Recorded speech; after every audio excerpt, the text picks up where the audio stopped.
ప్రభు యేసు వర్తమానము వినుమా ప్రియనేస్తమా, విని నీవు ప్రభుని విశ్వసించుమా. వినుమా ప్రియనేస్తమా, విని నీవు ప్రభుని విశ్వసించుమా. Praise the lord. దేవునికి స్తోత్రం. అనుదిన మన్నా అనే ఈ ఆధ్యాత్మిక కార్యక్రమాన్ని వీక్షిస్తున్న ప్రియ సోదరి సోదరులారా, మన ప్రభువును రక్షకుడునైన యేసు క్రీస్తు అతి శ్రేష్టమైన నామములో మీ అందరికీ శుభాలు వందనాలు తెలియచేయుచున్నాను. ఈ శ్రేష్టమైన సమయంలో దేవుని పరిశుద్ధ గ్రంథంలో నుండి యెషయా గ్రంథం 12వ అధ్యాయం 2వ వచనం, ఇదిగో నా రక్షణకు కారణభూతుడగు దేవుడు, నేను భయపడక ఆయనను నమ్ముకొనుచున్నాను. ప్రభునందు ప్రియ దేవుని యొక్క బిడ్డలారా, ప్రవక్తల గ్రంథాలలో పెద్ద ప్రవక్తలలో ఒకడైనటువంటి యెషయా గారు ఈ యెషయా గ్రంథం 12వ అధ్యాయం 2వ వచనములో ఒక శ్రేష్టమైన విషయాన్ని తెలియపరుస్తున్నారు. నేను భయపడక ఆయనను నమ్ముకొనుచున్నాను. నిజమే ప్రియ దేవుని బిడ్డలారా, ఈ భూలోకంలో ఉన్న ప్రజలందరూ కూడా ఆయనని నమ్ముకోవాలి. ఆయనను నమ్ముట ద్వారా మేలు కలుగుతుంది. ఈ భూలోకంలో చాలామంది ధనాన్ని నమ్ముకునేవారు, బలాన్ని నమ్ముకునేవారు, బంధువులను నమ్ముకునేవారు, స్నేహితులను నమ్ముకునేవారు, పదవిని నమ్ముకునేవారు, ఆస్తులను నమ్ముకునేవారు. చాలామంది నమ్మి మోసపోయారు. వాక్యంలో రాయబడి ఉంది, మనుషులను నమ్ముకొనుట కంటే యెహోవాను ఆశ్రయించుట మేలు అని వాక్యం చెప్తుంది. ప్రియ దేవుని బిడ్డలారా, మనుషులను నమ్మి మోసపోయావేమో, దేవునిని నమ్మండి. ఆయన మేలు చేసే దేవుడు. ఈ శ్రేష్టమైన సమయంలో ఒక వ్యక్తి దేవునిని నమ్ముట ద్వారా వచ్చే మేలేమిటో ఈ సమయమందు జాగ్రత్తగా దేవుని వాక్యాన్ని మనం ధ్యానం చేద్దాం. కీర్తనల గ్రంథం 22వ కీర్తన 4వ వచనములో ఒక అద్భుతమైన మాట ఇక్కడ కనబడుతుంది. ప్రజలు వారిచ్చిన సాక్ష్యం, వాక్యంలో రాయబడిన మాట. కీర్తనల గ్రంథం 22వ కీర్తన 4వ చరణములో ఈ రీతిగా రాయబడి ఉంది, మా పితరులు నీ యందు నమ్మిక ఉంచిరి, వారు నీ యందు నమ్మిక ఉంచగా నీవు వారిని రక్షించితివి. ప్రియ దేవుని బిడ్డలారా, భక్తులు దేవుని సన్నిధిలో సాక్ష్యమిస్తూ ఉన్నారు. మా పితరులు నీ యందు నమ్మిక ఉంచారు, వారు నిన్ను నమ్ముట ద్వారా వారు రక్షించబడ్డారు. ఒక వ్యక్తి దేవునిని నమ్ముట ద్వారా రక్షణ కలిగిద్ది. ప్రియ దేవుని బిడ్డలారా, మన జీవితాలలో దేవుడు మనలను రక్షించాలి అని అంటే ఆయనను మనం నమ్మాలి. ఆయన్ని నమ్మినప్పుడు ఆయన మనలను రక్షిస్తాడు. రక్షణ 2 రకాలు, శరీర సంబంధమైన రక్షణ, ఆత్మ సంబంధమైన రక్షణ. వాక్యం చెప్తుంది, రక్షణ యెహోవాది, ఆయనే రక్షించే దేవుడు. శరీర సంబంధంగా మనకు ఎన్ని శ్రమలు వచ్చినా, శోధనలు వచ్చినా, ఇబ్బందులు కలిగినా, ప్రతి కీడులో నుండి కూడా ఆయనే మనలను రక్షిస్తాడు. మనం ఆయన్ని నమ్ముకున్నప్పుడు మన మీదకి వచ్చిన ప్రతి శత్రువు చేతిలో నుండి దేవుడు మనలను విడిపిస్తాడు. పరిశుద్ధ గ్రంథంలో 2వ దినవృత్తాంతముల గ్రంథం 14వ అధ్యాయం మనం జాగ్రత్తగా ధ్యానం చేస్తే అక్కడ యూదా దేశాన్ని ఆసా అనబడిన రాజుగారు పరిపాలన చేస్తూ ఉన్నారు.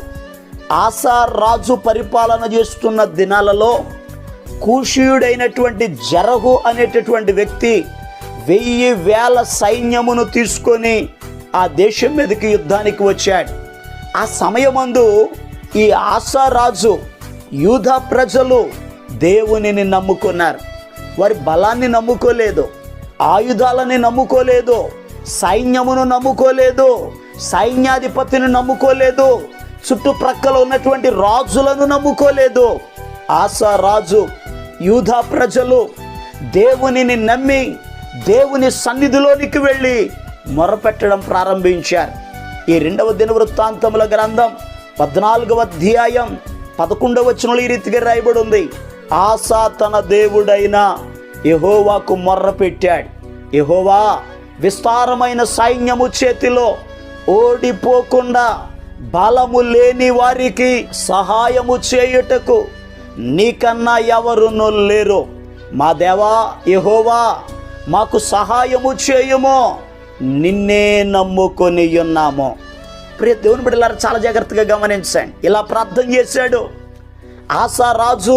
యూదా ప్రజలు దేవుని దగ్గరకు వెళ్ళి, అయ్యా నీవే మాకు బలమయ్యా, నీవే మాకు శక్తిని కలుగజేసేవాడివి, శత్రువుల మీద జయమిచ్చేవాడివి, శత్రువు చేతిలో నుండి విడిపించేవాడివని దేవుని సన్నిధిలో వారు ప్రార్థన చేయగా ప్రభు చెప్పారు, యుద్ధము మీరు కాదు, యుద్ధము నేనే జరిగిస్తానని. శత్రువు చేతిలో నుండి దేవుడు వారిని విడిపించారు. ఈరోజు ఈ మాటలు వింటున్న ప్రియ దేవుని బిడ్డలారా, యూదా ప్రజలు, ఆసారాజు వారు రక్షించబడడానికి కారణం ఏమిటి? వాళ్ళ బలం కాదు, దేవుణ్ణి నమ్మారు, దేవుడు వారిని రక్షించాడు. ప్రియ దేవుని బిడ్డలారా, మన జీవితంలో కూడా దేవునిని మనం నమ్మగలిగితే శరీర సంబంధంగా ఆయన మనలను రక్షిస్తారు, ఆత్మ సంబంధంగా కూడా ఆయన మనలను రక్షిస్తారు. ఎందుకనగా వాక్యంలో రాయబడి ఉంది, ఏ భేదమును లేదు, అందరూ పాపము చేసి దేవుడు అనుగ్రహించు మహిమను పొందలేకపోతున్నారని వాక్యంలో రాయబడి ఉంది. అందరం పాపులమే, మరి పాపమునకు వచ్చు జీతము మరణమని వాక్యం చెప్తుంది, నిత్య నరకమని వాక్యం చెప్తుంది. ఆ నిత్య నరకము నుండి, అగ్నిగుండము నుండి తప్పించి రక్షించగలిగినటువంటి దేవుడు యేసుక్రీస్తు ప్రభు. ఆయన పరిశుద్ధుడైన దేవుడు. ఆయన భూలోకములోనికి వచ్చారు, సర్వలోక పాప పరిహారార్థమై కలువరిగిరి సిలువలో మరణించారు. 3వ దినమున మృత్యుంజయుడిగా తిరిగి లేచారు. 40 దినాల ప్రజలకి కనబడి పరలోకానికి ఆరోహణమై వెళ్ళారు. ఆయన ఉండే స్థలములో మనమును ఉండులాగున మరలా ఆయన రాబోతున్నారు.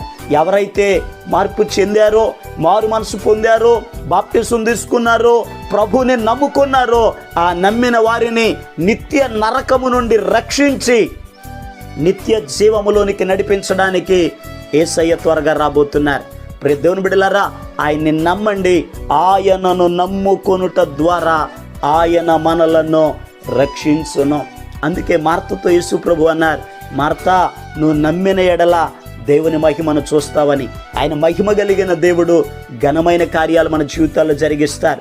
ఆయన్ని నమ్ముట ద్వారా వచ్చే మేలేమిటో మరొక విషయాన్ని ధ్యానం చేద్దాం. చూడండి, పరిశుద్ధ గ్రంథంలో నుండి కీర్తనల గ్రంథం 37వ కీర్తన 5వ వచనం. నీ మార్గమును యెహోవాకు అప్పగింపుము, నీవు ఆయనను నమ్ముకొనుము, ఆయన నీ కార్యమును నెరవేర్చును. ప్రియ దేవుని బిడ్డలారా, దేవునిని నమ్ముకొనుట ద్వారా మన కార్యములను నెరవేరుస్తాడు. కార్యము అనగా పని అని అర్థం.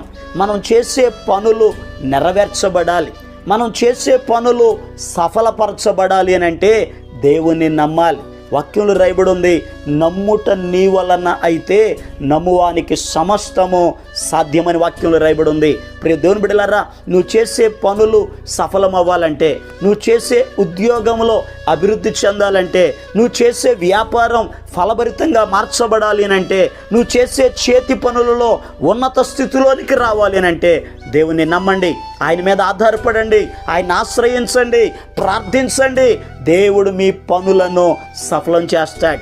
అందుకే కీర్తనాకారుడు అంటారు, యెహోవా నా పక్షమున కార్యము సఫలము చేయునని. ఆయన సఫలం చేసే దేవుడు మన ప్రతి పనులను సఫలం చేస్తారు. మరి ఇంకొక మాటను జాగ్రత్తగా ధ్యానం చేద్దాం. ఇర్మియా గ్రంథం 17వ అధ్యాయం 7వ వచనం 8వ వచనం.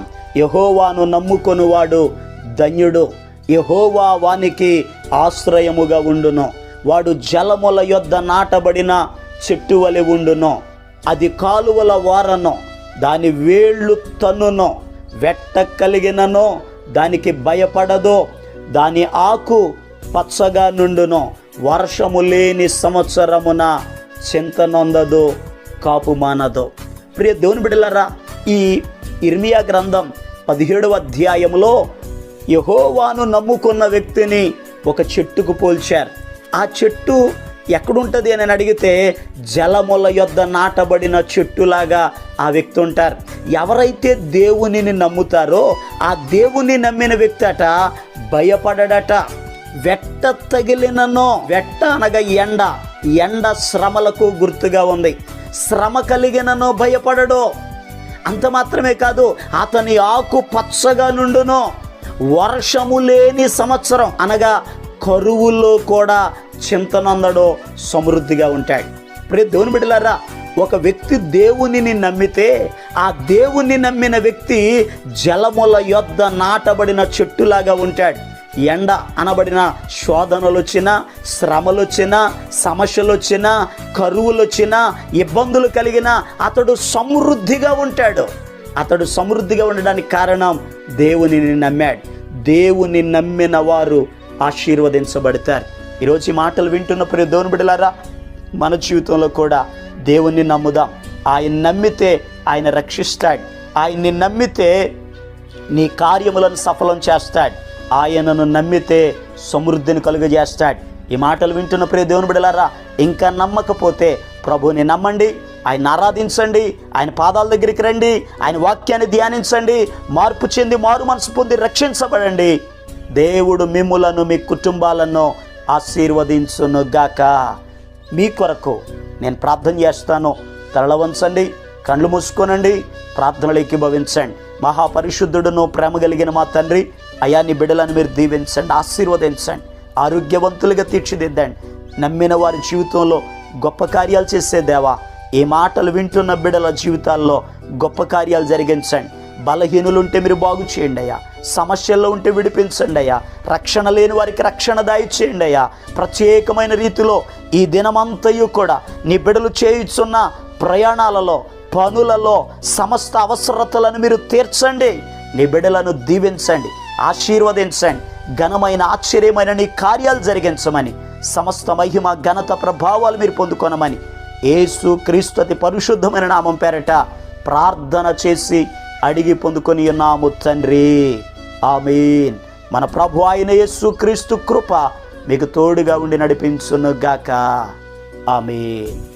ఈరోజు పుట్టినరోజు మరియు పెళ్లి రోజు జరుపుకుంటున్న వారికి సీసలి మన్నా చర్చి తరపున మా కుటుంబ పక్షముగా మీకు శుభాలు తెలియపరుస్తున్నాం.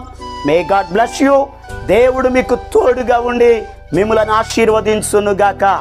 దయచేసి గమనించండి, మీ కొరకును మీ కుటుంబం కొరకును దేవుడు మిమ్మలను అభివృద్ధి పరచాలని నిత్యము మేము ప్రార్థన చేస్తున్నాం.